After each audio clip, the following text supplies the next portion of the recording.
സഹകരണ മേഖലയിൽ പഠിക്കുന്ന ഉദ്യോഗാർത്ഥികൾ വളരെ വലിയൊരു പ്രതിസന്ധിയിലൂടെ കടന്നു പോവുകയാണ്. നമ്മളും കോക്രോച്ചുകളായാൽ മാത്രമേ നമുക്കും നീതി കിട്ടുകയുള്ളൂ എന്നൊരു ചോദ്യം എല്ലാ കുട്ടികളും നിരന്തരം ചോദിക്കുന്നുണ്ട്. ഡൽഹിയിലെ ജന്തർ മന്ദറിൽ വിരിഞ്ഞത് ഒരു വലിയ വിപ്ലവമാണ്. ആ വിപ്ലവം ഇന്ത്യ ഒട്ടാകെ പടർന്നു പിടിക്കുന്നുമുണ്ട്. അപ്പൊ എന്താണ് സഹകരണ പരീക്ഷ എഴുതുന്ന ഉദ്യോഗാർത്ഥികൾ നേരിടുന്ന ഏറ്റവും പ്രധാനപ്പെട്ട പ്രശ്നം?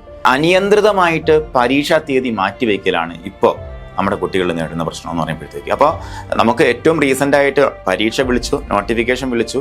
നോർമലി നമുക്ക് 3 മുതൽ 4 നോട്ടിഫിക്കേഷൻ വരുന്നതാണ്. എന്നാൽ മാറ്റിവെച്ച പരീക്ഷ എന്ന് നടത്തുമെന്ന് CSEBിക്ക് പോലും ഒരു ധാരണയും ഇല്ലാത്ത രീതിയിലാണ് നമ്മളല്ലെങ്കിൽ ഉദ്യോഗാർത്ഥികളൊക്കെ വിളിക്കുമ്പോൾ കിട്ടുന്ന വിവരം എന്ന് പറയുമ്പോൾ. അപ്പോൾ അവർ കൈമലർത്തുകയാണ്. അതൊരു തികച്ചും നിരുത്തരവാദപരമായിട്ടുള്ള ഒരു സമീപനമാണെന്നുള്ള കാര്യം നമ്മളൊന്ന് ഓർമ്മിപ്പിക്കുകയാണ്.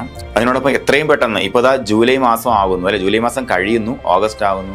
എത്രയും പെട്ടെന്ന് പഴയ വിളിച്ച പരീക്ഷ നടത്തുക. അതിനോടൊപ്പം ഈ വർഷം അവസരം കഴിയുന്ന ഒത്തിരി ഉദ്യോഗാർത്ഥികൾ കൊണ്ട് അവർക്ക് വേണ്ടിയിട്ടുള്ള അവസരം നിഷേധിക്കപ്പെടാതിരിക്കുക. ഇതിനെല്ലാം വേണ്ടിയിട്ട് നമ്മുടെ സർക്കാർ കണ്ണു തുറക്കണമെന്ന് നമ്മൾ ഒന്ന് താഴ്മയായിട്ട് അപേക്ഷിക്കുകയാണ്. കാരണം ഈ ഒരു പുതിയ സർക്കാർ വന്നപ്പോൾ ഒരുപാട് പ്രതീക്ഷയോട് കൂടിയാണ് സഹകരണ മേഖലയിലുള്ള ഉദ്യോഗാർത്ഥികൾ പുതിയ സർക്കാരിനെ നോക്കിക്കണ്ടത്. ഒരുപാട് വാഗ്ദാനങ്ങൾ, ഒരുപാട് പ്രതീക്ഷകൾ, അല്ലേ? അപ്പോൾ നമുക്ക് വേണ്ടത് നമ്മുടെ അവകാശം മാത്രമാണ്. പരീക്ഷ എഴുതാനും അതുപോലെ ജോലി നേടാനുള്ള അവകാശം മാത്രമാണ്. വേക്കൻസികളൊക്കെ അവിടെ ഉണ്ട്, അല്ലെ? എല്ലാ ബാങ്കുകളിലും വേക്കൻസി ഉണ്ട്. വേക്കൻസി കൃത്യമായിട്ട് CSEBിക്ക് റിപ്പോർട്ട് ചെയ്യപ്പെടുന്നുണ്ട്. അവിടെ എന്താണ് ചുവപ്പ് നാട എന്നുള്ള കാര്യത്തിൽ നമുക്ക് ആർക്കും യാതൊരു പിടിയും ഇല്ലാതിരിക്കുന്ന ഒരു സാഹചര്യമാണ്.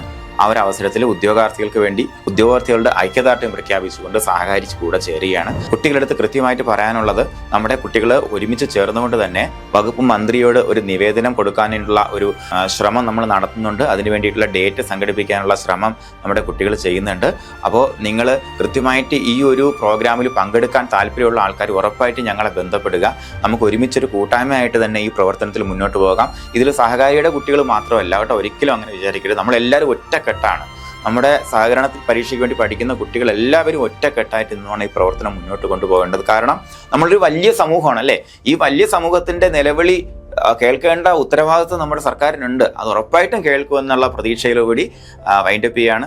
അപ്പോൾ നമുക്ക് അടുത്ത പ്രോഗ്രാമിൽ നമുക്ക് ഒരുമിച്ച് തന്നെ നമുക്ക് ബഹുമാനപ്പെട്ട മന്ത്രിയെ കാണാം, നമ്മുടെ പ്രശ്നങ്ങൾ അവതരിപ്പിക്കാം. ഉറപ്പായിട്ടും നമുക്ക് അനുകൂലമായിട്ടുള്ള ഒരു നടപടി ഉണ്ടാകുമെന്നുള്ള പ്രതീക്ഷയിലൂടി നമുക്ക് എന്തായാലും നേരിട്ട് കാണാം. Thank you.